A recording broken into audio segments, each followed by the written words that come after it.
Hello, I'm Dr. Anthony Wheeler, and I'm telling you everything that you need to know about pathology. We're going to be discussing cardiomyopathy pathology in this presentation.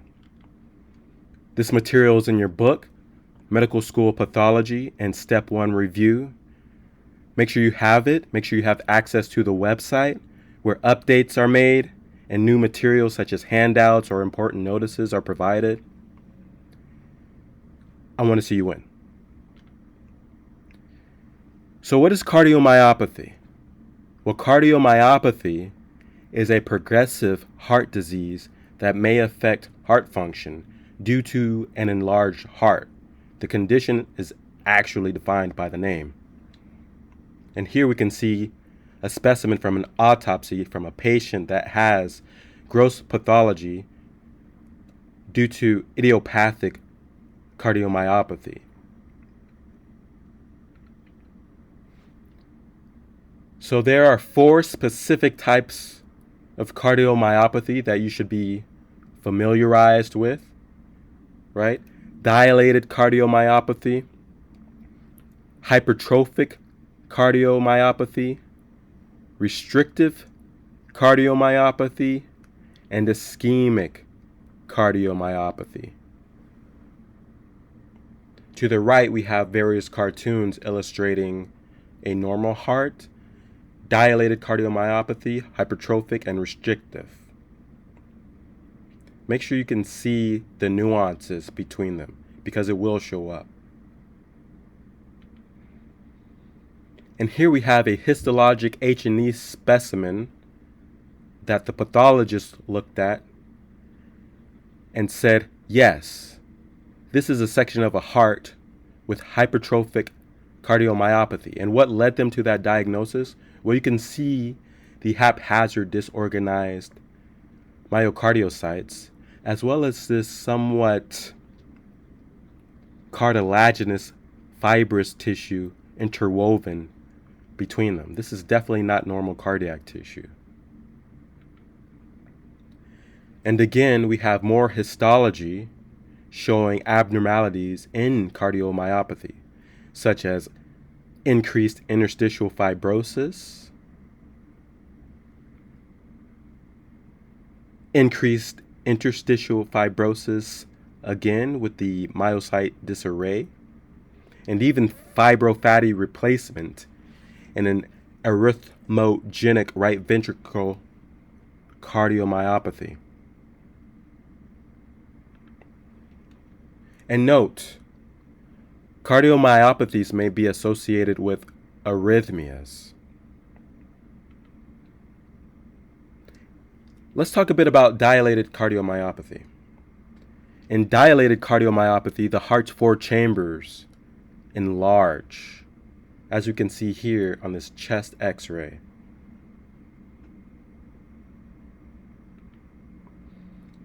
Dilated cardiomyopathy is the most common type of cardiomyopathy.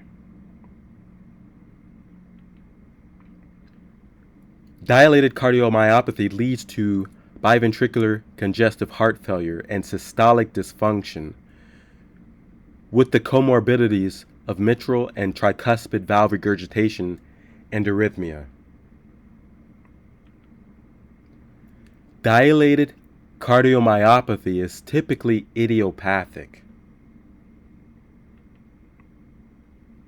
Factors associated with dilated cardiomyopathy include genetic mutations, myocarditis, alcohol abuse, drugs such as doxorubicin, and pregnancy because it is seen in the final stages of pregnancy or shortly after delivery.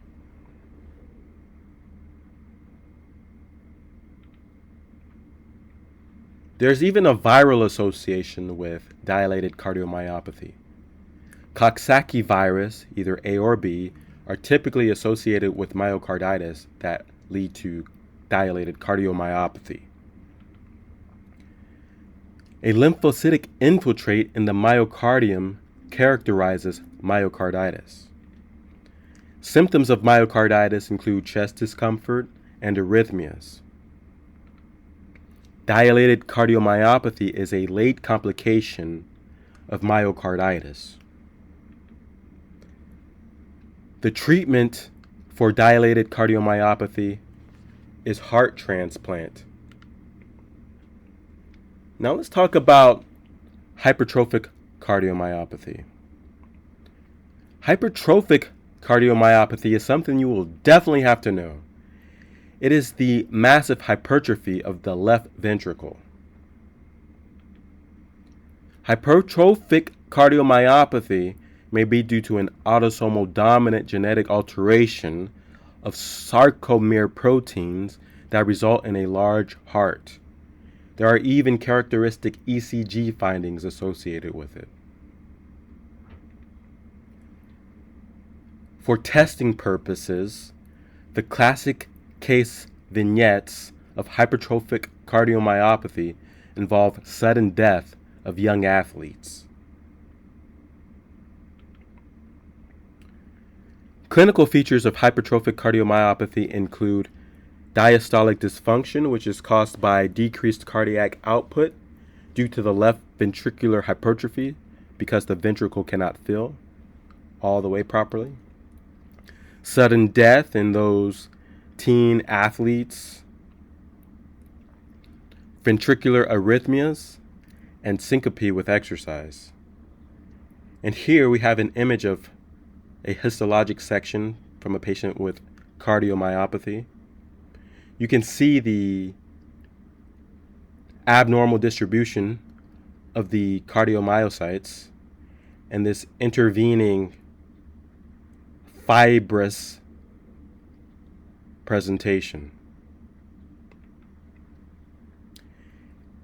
And here is just a cartoon illustrating the asymmetric septal hypertrophy in a patient with hypertrophic cardiomyopathy.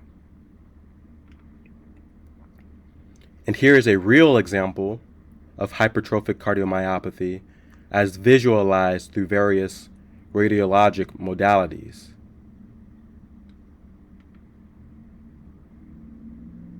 Now, with regards to restrictive cardiomyopathy, this results in a decreased ventricular endocardial compliance that prevents the cardiac chamber from filling during diastole. So it's important to know that.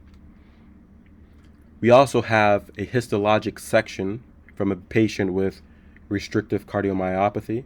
This has been stained with Congo red stain, right? You remember Congo red stain? This is a side note. With amyloid having that classic apple green birefringence under polarized light, right? Well, the Congo red stain can also highlight amyloidosis in this tissue due to deposition of proteins related to senile cardiac amyloidosis, causing the restrictive cardiomyopathy. Now, causes of restrictive cardiomyopathy include endocardial fibroelastosis in children, sarcoidosis, right, those naked granulomas, non-necrotizing, hemochromatosis, right, too much iron, amyloidosis, and Lafleur syndrome. By the way, Lafleur syndrome, in case you're wondering, is a type of restrictive cardiomyopathy with endomyocardial fibrosis with eosinophilic infiltrates and eosinophilia. Restrictive cardiomyopathy clinically manifests as congestive heart failure. You might even see some peripheral edema. The ECG findings of restrictive cardiomyopathy show a low voltage EKG with diminished QRS amplitude. Now let's talk about ischemic cardiomyopathy. Ischemic cardiomyopathy is a type of dilated cardiomyopathy due to coronary artery disease. And with that, we've completed another very important lecture, right? Because the heart ties into many different clinical vignettes and presentations. So it's very important that you understand everything in here. I try to keep it simple and only put the very important things that show up again and again and again. Wink, wink. But I know that you know this, and you're going to keep studying. You're going to do the best. You're going to do great. I'm proud of you. I'm rooting for you. Make sure you're subscribed. Make sure you have the book. Make sure you have access to the website. And you're going to do great. Until next time, I'll see you later.